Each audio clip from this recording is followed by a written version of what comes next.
اور یاسین قادری صاحب نامی ایک شخص ہیں، ان کے درمیان ہوا ہے۔ گو کہ قادری ان کے نام کا حصہ ہے، تاہم 2019 میں ان کی حرکات و سکنات، ان کے لب و لہجے اور ان کے بعض جملے جو انہوں نے صحابہ کرام کی بابت استعمال کیے تھے، اور جو ان کا لب و لہجہ اور جو ان کے پنچنگ تھی جملوں کے ساتھ، وہ یقیناً اس کو دیکھ کر میں نے یہ کہہ دیا تھا کہ یہ شخص سنی نہیں ہے بلکہ یہ روافظ کا اعلی کار اور رافضی ہے۔ تاہم اس مناظرے کے دوران دونوں طرف سے دلائل ہوئے، وہ مناظرہ یوٹیوب کے اوپر موجود ہے۔ اس مناظرے اور مباحثے میں حضرت مولا کائنات مولا علی پاک کی افضلیت کو ثابت کرتے ہوئے یاسین قادری نے، جو کہ خود کو سنی کہتا ہے، حالانکہ جو لب و لہجہ اس نے اس مناظرے میں صحابہ کرام کے حوالے سے اختیار کیا وہ ہرگز کسی سنی کا نہیں ہو سکتا۔ اس شخص نے اپنے دعوے کو ثابت کرنے کے لیے حضرت مولا کائنات کی افضلیت کو، اس نے خلیفہ ثالث داماد پیغمبر حضرت سیدنا عثمان غنی رضی اللہ تعالی عنہ کی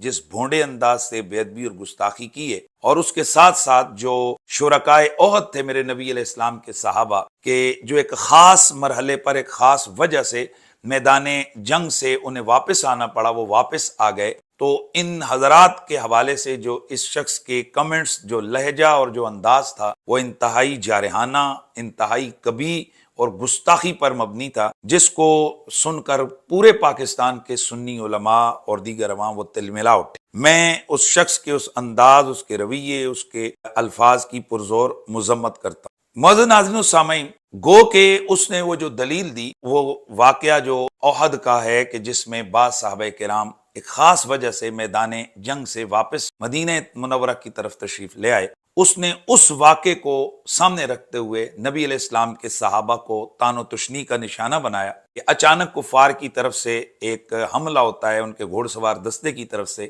اور وہ مسلمان جو میدان جنگ میں مال غنیمت جمع کر رہے ہیں، اچانک ان پر قیامت ٹوٹ پڑی اور کسی کو ادھر ادھر اپنا ہوش نہ رہا۔ اسی دوران شیطان کی طرف سے ایک افواہ اڑائی گئی اور کسی نے یہ نعرہ لگا دیا کہ رسول اللہ صلی اللہ علیہ وسلم کا انتقال اور وصال ہو گیا۔ اس موقع پر بتقاض بشریت صحابہ کرام علیہم رضوان وہ میدان جنگ کو چھوڑ کر مدینہ کی جانب تشریف لے گئے، تو اللہ تبارک و تعالیٰ نے ان صحابہ کو اپنے محبوب کریم جب کہ وہ میدان جنگ میں تھے، ان کو چھوڑ کر ان کے اس جانے پر اللہ نے تنبیہ فرمائی اور فرمایا وَلَقَدْ صَدَقَكُمُ اللَّهُ وَعَدَهُ إِذْ تَحُسُّونَهُم بِإِذْنِهِ، اے میرے یار کے یارو، اللہ نے تمہیں سچ کر دکھایا اپنا وہ وعدہ جب تم اس کے حکم سے کافروں کو قتل کرتے تھے، حَتَّى إِذَا فَشِلْتُمْ وَتَنَازَعْتُمْ فِي الْأَمْرِ وَعَصَيْتُمْ مِنْ بَعْدِ مَا أَرَاكُمْ مَا تُحِبُّونَ، یہاں تک کہ تم نے بزدلی کی اور حکم میں جھگڑا ڈالا اور نافرمانی کی، ثُمَّ صَرَفَكُمْ عَنْهُ، پھر تمہارا منہ اللہ تعالیٰ نے ان سے پھیر دیا کہ وہ تمہیں آزمائے، وَلَقَدْ عَفَا عَنْكُمْ وَاللَّهُ ذُو فَضْلٍ عَلَى الْمُؤْمِنِينَ، اور البتہ تحقیق یہ پکی بات ہے کہ عفا عنکم، اللہ تبارک و تعالیٰ نے تمہیں معاف فرما دیا، اور اللہ تعالیٰ مسلمانوں پر، مومنوں پر بڑا فضل کرنے والا ہے۔ آگے فرمایا اذ تسعدون ولا تلوون علی احد والرسول یدعوکم فی اخراکم، ہاں ترجمہ جو کنز الایمان میں ہے وہ ہے کہ جب تم منہ اٹھائے چلے جاتے تھے، ولا تلوون علی احد والرسول یدعوکم فی اخراکم، اور پیٹ پھیر کر کسی کو نہ دیکھتے اور دوسری جماعت میں ہمارے رسول تمہیں پکار رہے تھے۔ تو یہ بنیادی طور پر وہ واقعہ ہے جو قرآن مجید کے اندر ہے۔ اس کو کوٹ کر کے اس رافضی شخص نے نبی علیہ السلام کے صحابہ کے لیے ایسا بھونڈا انداز اختیار کیا کہ جو میں یہاں دوبارہ اس گستاخی کے جملوں کو بیان نہیں کر سکتا۔ اس کو لے کر سوشل میڈیا پر اس وقت بہت سارے لوگ کہہ رہے ہیں جی کہ اس نے کیا گستاخی کی ہے، اس نے تو قرآن مجید کی آیات کو کوٹ کیا ہے۔ تو میں ان کے لیے یہ کہوں گا کہ قرآن مجید میں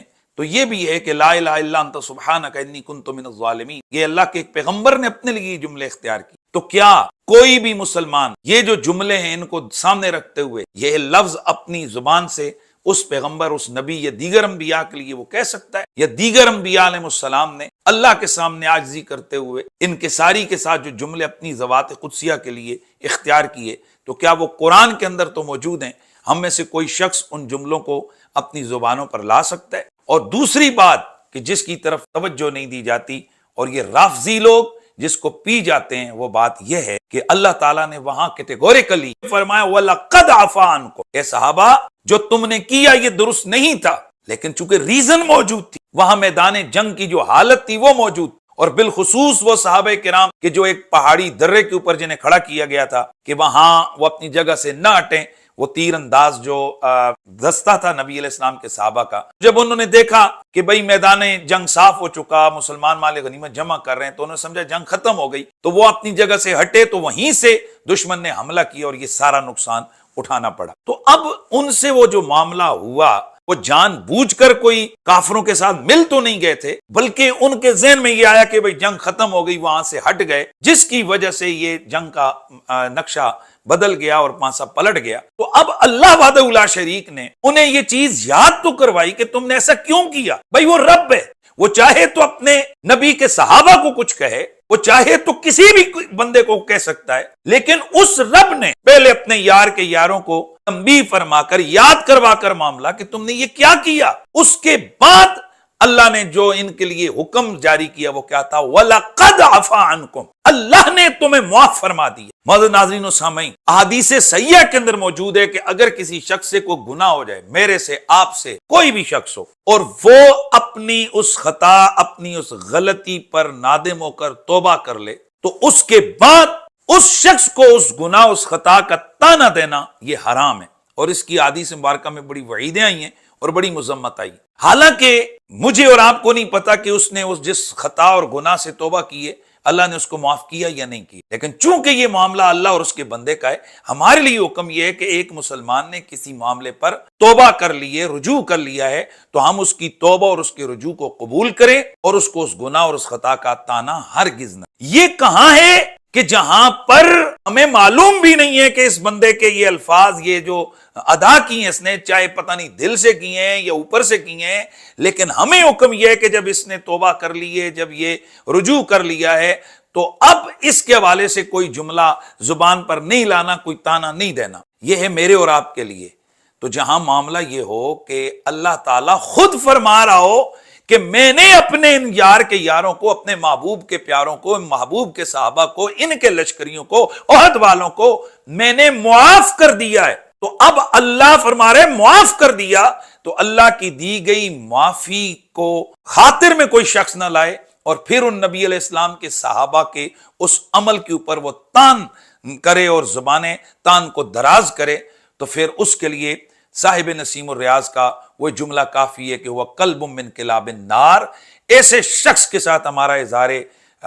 برات ہے، ہم ایسے سوچ، ایسی فکر، ایسے انداز پر لعنت بھیجتے ہیں، اور میں سمجھتا ہوں کہ اس یاسین رافضی نامی شخص یہ ایکسپوز ہو چکا ہے پورے دنیا کے سامنے کہ اس نے مولا کائنات مولا علی کے فضائل اور ان کی محبت کی آڑ لے کر، لبادہ اوڑھ کر، اس شخص نے نبی علیہ السلام کے صحابہ کی بے ادبی اور گستاخی کی ہے۔ یہ قابل مرمت بھی ہے اور قابل مذمت بھی ہے۔ اس طرح کے لوگ وہ اپنی بکواس بازیاں کرتے رہیں گے، میرے نبی کے صحابہ کی شانوں میں کوئی کمی نہیں آئے گی، یہ ان کا نصیب ہے جو ان کو جہنم کی طرف لے جا رہا ہے۔ اور رسول اللہ کے صحابہ وہ کون ہیں؟ وہ الحمدللہ ہمارا ایمان ہے کہ وہ جنت میں رسول اللہ صلی اللہ علیہ وسلم کی قربت میں، معیت میں خوب مزے کر رہے ہیں۔ سلام حضرت سیدنا ابوبکر صدیق پر، سلام حضرت سیدنا عمر فاروق پر، سلام حضرت سیدنا عثمان غنی پر، سلام حضرت مولا علی پر، سلام میرے نبی کے بدریوں پر، سلام میرے نبی کے احد والوں پر،